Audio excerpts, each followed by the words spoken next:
लो guys, सो जैसा कि हमने लास्ट एपिसोड में देखा था कि लुओ फेंग ने पूला के आदमियों को मार दिया होता है, लेकिन वो कैसे तो करके बचते बचाते चला जाता है कैप्टन के पास में, जहाँ पे जाने के बाद वो सारी ही न्यूज़ उनको दे देता है और उनको ये भी बता देता है कि गोल्डन हॉर्न बहमूद भी जिंदा है। ये सुनने के बाद कैप्टन को काफी ज्यादा गुस्सा आ गया था। वो तुरंत ही पूला की जान ले लेते हैं ताकि लुओ फेंग चला जाता है वर्चुअल यूनिवर्स के अंदर, जहाँ पे जाने के बाद उसको अपनी कल्टीवेशन को इनहेंस करना था और ऐसा करने के लिए वो बबाता का भी साथ मांगता है, जिसके बाद वो काफ़ी सारे स्ट्रॉन्गेस्ट मूव को सीखता है एंड वो वहाँ पे ये भी डिसाइड कर लेता है कि अब तो वो अपने दोनों ही ब्रदर की टक्कर की कॉम्बैट स्किल को सीख लेगा ताकि उसके बाद वो आराम से किसी भी चीज़ से फाइट कर सके। फिलहाल हम देखते हैं कि लुओ फेंग बबाता से कह रहा होता है कि बबाता तुम मेरे लिए ओपोनेंट को सेट कर दो जो कि थोर लेवल पे तो होने ही चाहिए। जिसके बाद हम देखते हैं कि वहाँ पे काफ़ी तगड़ा सा एक ओपोनेंट आ जाता है जिसके आसपास काफ़ी सारी थंडर होती है एंड उसकी स्पीड वो तो लाइट की स्पीड से भी ज़्यादा थी। जिसके बाद हम देखते हैं कि लुओ फेंग उससे फाइट करने लग गया था, लेकिन वो ओपोनेंट एंड उसकी स्पीड को देख के लग रहा होता है कि लुओ फेंग ज़्यादा देर तक तो उसको डिफीट बिल्कुल भी नहीं कर पाएगा। जिसके बाद हम देखते हैं कि जैसे ही वो बंदा अटैक करता है लुओ फेंग के ऊपर, लुओ फेंग काफ़ी ज़्यादा दूर जाके गिरता है एंड साथ साथ यहाँ पे वो जैसे ही आगे बढ़ रहा था लुओ फेंग तुरंत ही अपनी 9 फोल्ड थंडर पावर का यूज करता है उससे बचने के लिए, लेकिन यहाँ पे वो बंदा भी अपनी 9 फोल्ड थंडर पावर का यूज करता है चार्ज में लेके। जिसके बाद हम देखते हैं कि दोनों के बीच में एक अच्छा खासा एनर्जी क्लैश हमको देखने को मिलता है एंड फिर लुओ फेंग के ऊपर काफी सारी थंडर भी गिरने लग गई थी, जिसकी वजह से आसपास काफी सारा डिस्ट्रक्शन भी हो जाता है एंड वो थंडर लगातार लुओ फेंग के ऊपर गिरे जा रही होती है। जिसके बाद हम देखते हैं कि फाइनली जाके थंडर खत्म होती है एंड फिर लुओ फेंग जो कि फिलहाल अपने सर को पटक के वहीं पे बैठ गया था और कहता है कि मुझे बिलीव नहीं होता कि कुछ सेकंड्स के अंदर ही मैं इतने बुरे तरीके से हार चुका हूं, जबकि मेरे ब्रदर जो हैं वो तो काफी ज्यादा आसानी के साथ में इन सारी चीजों से डील कर लेते हैं। मुझे लगता था कि अब तक मैंने जितनी भी प्रैक्टिस की है मैं अपने दोनों ही मार्शल ब्रदर्स से काफी ज्यादा टैलेंटेड हो चुका हूँ, लेकिन फिलहाल ऐसा कुछ भी नहीं है।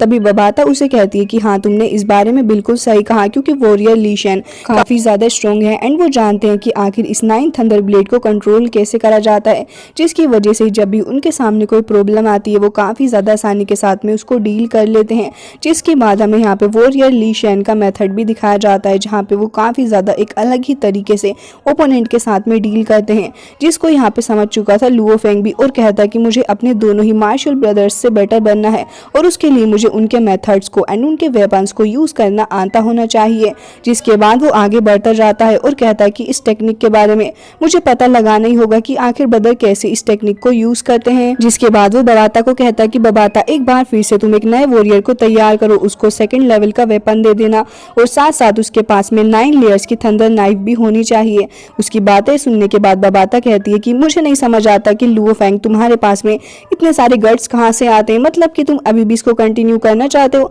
तभी लुओ फेंग कहता है कि ऑफ कोर्स उसको तुम रेडी कर लो एंड मैं इस ओपोनेंट से फाइट करना चाहूंगा। अब लुओ फेंग के कहे अनुसार बबाता भी उस काम को अंजाम देने लग गई थी एंड हम देखते हैं कि वो वहाँ पे फाइनली जाके एक बार फिर से वर्चुअल यूनिवर्स के अंदर उसको टेलीपोर्ट कर देती है, जहाँ पे इस बार लुओ फेंग एक रेगिस्तान के अंदर आ चुका था, जहाँ पे काफी बड़ा सा एक टोर्नेडो आ चुका होता है। जिसके बाद हम देखते हैं कि उस वॉरियर की भी एंट्री होती है, जो कि देखने में कुछ ज्यादा ही स्ट्रॉन्ग लग रहा होता है एंड उसको देख के लग रहा था कि शायद से ही लुओ फेंग से भी ज्यादा ही स्ट्रॉन्ग होगा। लुओ फेंग भी तुरंत ही आ जाता है वहाँ पे एंड हम देखते हैं कि वो भी अपने ब्लेड को लेके रेडी हो गया था। जिसके बाद वो टोर्नेडो आगे बढ़ रहा होता है एंड हम देखते हैं कि वो वेपन लेके बंदा आगे बढ़ गया था। लुओ फेंग भी तुरंत ही अपने मास्क को पहन लेता है और उसके बाद वो रेडी हो जाता है अटैक करने के लिए। अब जैसे ही लुओ फेंग आगे बढ़ रहा था उस बंदे के ऊपर अटैक करने के लिए, लुओ फेंग को चांस ही नहीं मिलता, बल्कि उसका ओपोनेंट वो ज़्यादा स्पीड से आगे बढ़ता है और फिर तुरंत ही लुओ फेंग को वो पीछे हटाता जाता है। जिसके बाद हमें एक अच्छा खासा डिस्ट्रक्शन देखने को मिलता है।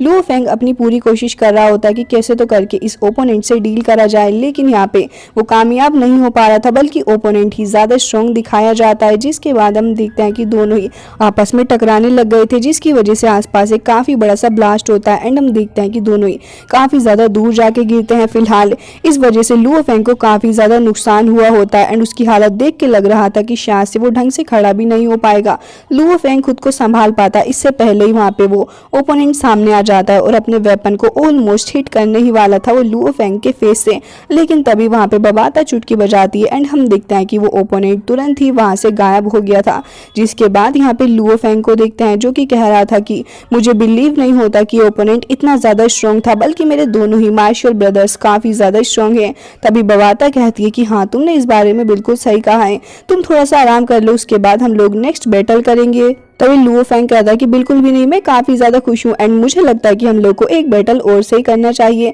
जिसके बाद वो तुरंत ही उठ के खड़ा हो गया था। बबाता उसको समझा रही होती है कि हाँ, मुझे पता है कि तुम्हें फाइटिंग करने में काफी ज्यादा मजा आता है, लेकिन जरा तुम खुद भी तो सोचो, अगर हम 3000 युआन एक दिन में खर्च कर देंगे तो फिर ऐसे तो हमारा बजट काफी ज्यादा हाई चला जाएगा। लुओ फेंग, क्या तुमने इस बारे में सोचा है कि आखिर इतनी सारी कॉस्ट हम कहाँ से पे करेंगे? तभी लुओ फेंग परेशान हो जाता है और कहता है कि नहीं, मैंने इस बारे में नहीं सोचा। जिसके बाद बबाता स्क्रीन पे उसको दिखाने लग जाती है और कहती है कि जरा सोचो कि तुम कितना ज्यादा इन्वेस्ट कर रहे हो इन सारी चीजों पे। अगर तुम्हें यूनिवर्सल लेवल के इतने सारे वॉरियर्स चाहिए और उनके साथ में फाइट करना चाहते हो तो फिर तुम्हें काफी सारे पैसे देने होंगे। लुओ फेंग, जरा सोच समझ के इस गेम को आगे बढ़ाओ, क्योंकि अभी फिलहाल हमारे पास में 35 मिलियन कॉइन्स हैं एंड हमें उन्हें काफी अच्छे से इन्वेस्ट भी करना होगा। जिसके बाद वो लुओ फेंग के पास में आ गई थी और उसको कह रही होती है कि उम्मीद है तुम्हें समझ में आ रहा होगा कि मैं किस बारे में बात कर रही हूँ। लुओ फेंग, थोड़ा सोच समझ के आगे बढ़ो, क्योंकि हमें लिमिटेड कॉस्ट को ही इन्वेस्ट करना होगा। जिसके बाद वो तुरंत ही गोल्डन बुक को निकाल लेती है और कहती है कि पता है तुम्हें, अगर हम एक गोल्डन बुक को बाय कर लेंगे तो फिर इससे हमारा काफी ज्यादा फायदा होगा, क्योंकि इसके अंदर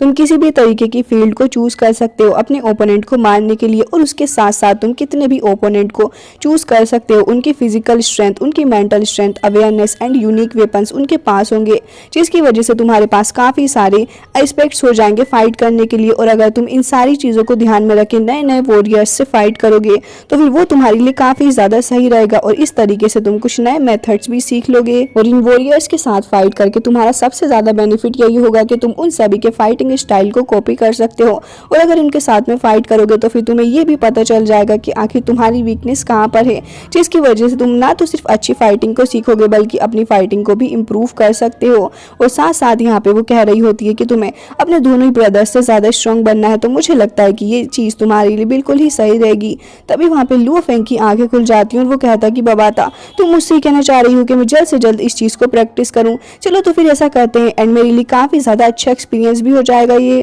तभी बबाता उसको कहती है कि हाँ बिल्कुल, मैं ऐसा करने वाली हूँ, लेकिन तुम मुझे बताओ कि आखिर किस तरीके के वॉरियर्स को हम लोग चूज करें, क्योंकि तुम्हारे साथ में फाइट करने के लिए हम कुछ स्पेशल वॉरियर्स को ही चूज करेंगे ताकि तुम्हारी जो कॉम्पैक्ट स्किल है वो और भी ज्यादा अच्छे से इनहेंस हो जाए। जिसके बाद लुओ फेंग इमेजिन करने लग जाता है खुद को और कहता है कि अगर एक बार मेरे सारे फ्लोज ठीक हो गए तो फिर मुझे फाइट करने में कितना ज्यादा मजा आएगा, और साथ साथ मेरी फाइटिंग की स्किल्स को कोई भी फिर मात नहीं दे सकता। तभी बबाता कहती है कि ऑफ कोर्स मैं भी तुमसे यही कहना चाह रही थी, तो फिर चलो एक बार इसको प्रैक्टिस करके देखते हैं, क्या पता कि हम कुछ नए तरीके की फाइटिंग को इजाद कर लें। तभी लुओ फेंग कह रहा होता है कि बबाता, ये सब कुछ देखने में काफी ज्यादा सही लग रहा है। तभी लुओ फेंग कहता है कि वर्चुअल यूनिवर्स के अंदर ये जो मेटावर्स कॉर्पोरेशन है वो काफी ज्यादा स्ट्रॉन्ग है। मुझे तो ये भी नहीं पता कि कितने सारे थाउजेंड्स ईयर से ये लोग यहाँ पे मौजूद हैं और इनके पास में कितने ज्यादा स्ट्रॉन्ग वॉरियर होंगे। बबाता, अगर कैसे भी करके अगर हमें वहां पे एंट्री मिल गई तो फिर सोचो जरा हम लोग कितने ज्यादा आगे जा सकते हैं और अपनी फाइटिंग को किस लेवल तक इनहेंस कर सकते हैं।